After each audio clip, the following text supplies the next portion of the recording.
आप जानते हैं कि यहाँ पुलवामा में इतनी ज़्यादा स्पेस मार्केट में नहीं है, स्पेस बहुत कम है। 2 ट्यूब्स हैं टोटल ट्रैफिक के चलने के लिए।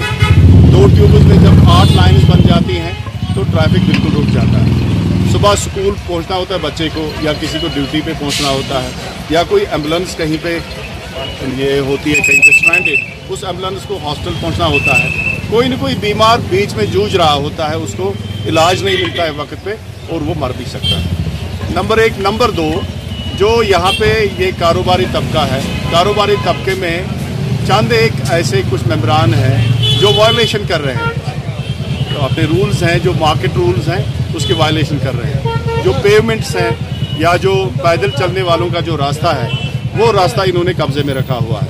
नतीजा ये होता है कि पैदल चलने वाला फिर उस रास्ते से चलता है जहाँ से गाड़ी को चलना चाहिए, और नतीजा ये होता है कि यहाँ पे ट्रैफिक जैम हो जाता है। और दूसरी बात ये कि ट्रैफिक एक्सीडेंट्स को अवॉइड करने के लिए और वक्त को बचाने के लिए, और जो साथ में जो कोविड बिहेवियर है, कोविड अप्रोप्रिएट बिहेवियर, इसको ऑब्जर्व कराने के लिए, और जो आम जागरूकता है, पैदल चलने वाले का हक, दुकानदार का हक, ग्राहक का हक, हर कोई किसी का हक जो है उसके बारे में जो जागरूकता है, उस सिलसिले में जो जागरूकता है वो हम कर रहे हैं। आज के ड्राइव का यही मकसद है। हर वक्त अपना काम बखूबी अंजाम दे रहा है और करता रहेगा, लोगों की बहबूदी के लिए और लोगों की हिफाजत के लिए, और लोगों को आराम पहुंचाने के लिए ट्रैफिक हर वक्त खड़ा रहता है। जहाँ तक चालानों का ताल्लुक है, हम चालान भी करते रहते हैं और ड्राइव भी चलते रहते हैं, और यहाँ जो जंक्शन होता है उसके लिए हमेशा हमारे एहलकार खड़े रहते हैं। चाहते हैं कि लोग माइनर को गाड़ी न दें,